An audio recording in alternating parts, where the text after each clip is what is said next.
Let's discuss introduction of basic ventilator waveforms. Sa screen ng ventilator, may makikita tayong ganito. Ito yung tinatawag nating ventilator waveforms. Pinapakita sa graph na to kung paano binibigay ng ventilator ang hangin para sa pasyente. Sa graph, may vertical line at may horizontal line. Itong vertical line, i-label natin itong y-axis. And x-axis naman itong horizontal line. Sa ventilator waveforms, may dalawang klase ng graph. Ito ay ang scalar graph at loop graph. Kapag sinabi nating scalar graph, itong y-axis, nandito ang primary ventilator parameters. Ano-ano ba ang mga primary ventilator parameters? Ang primary ventilator parameters ay tidal volume, flow, and airway pressure. At sa x-axis naman, nandito ang plot ng time. Sa ventilator waveforms, may tatlong klase ng scalar graph. Itong tatlong klase ng scalar graph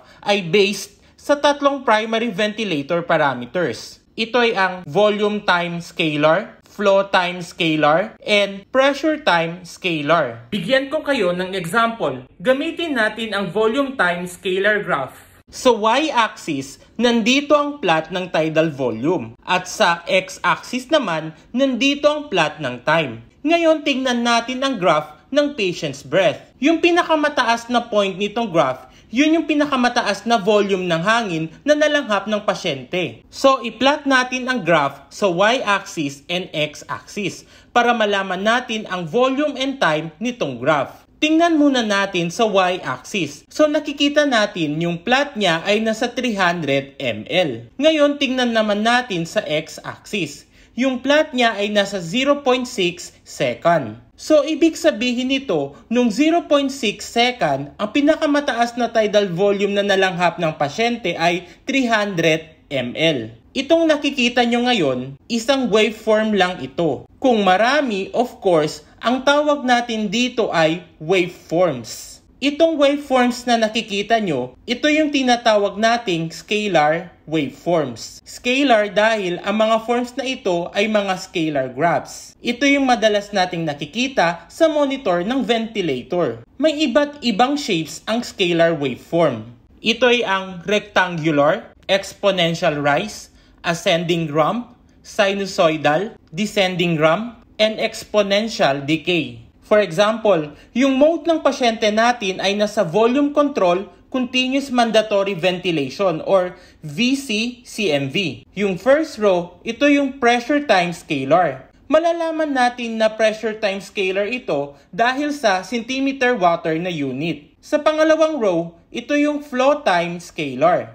Alam nating flow time scalar ito dahil sa liters per minute na unit. At yung last row ay ang volume time scalar. Ang unit nito ay ml kaya alam nating volume time scalar ito. Kung mapapansin ninyo, iba-iba ang mga shapes ng mga waveforms. Sa pressure time scalar, ang shape ay exponential rise. At sa flow time scalar ay rectangular shape. Sa volume time scalar naman, ang shape ay ascending ramp. Another word for rectangular pattern ay square wave. Another word for sinusoidal pattern naman ay sine wave. Ang square wave, ito ay ang normal shape ng flow time scalar kapag nasa volume controlled breath ang pasyente, katulad ng VC-CMV mode. Ang sine wave naman, ito yung normal shape ng flow time scalar kapag nasa spontaneous breath ang pasyente, tulad ng pressure support ventilation mode. Ngayon, itakal naman natin ang loop graph. Kapag sinabi nating loop graph,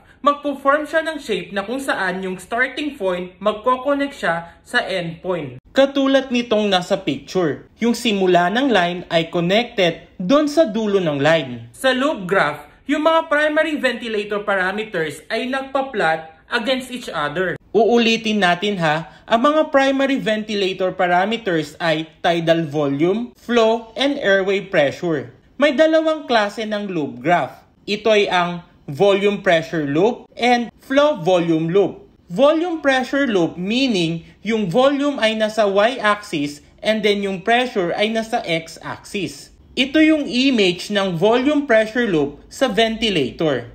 Punta naman tayo sa flow volume loop. Flow volume loop meaning yung flow ay nasa y-axis and then volume naman sa x-axis. Ganito naman ang image ng flow volume loop sa ventilator. Hanggang dito na lang muna tayo guys. Abangan nyo ang next video kasi itatakal natin doon ang interpretation ng ventilator waveforms. Thank you for watching guys!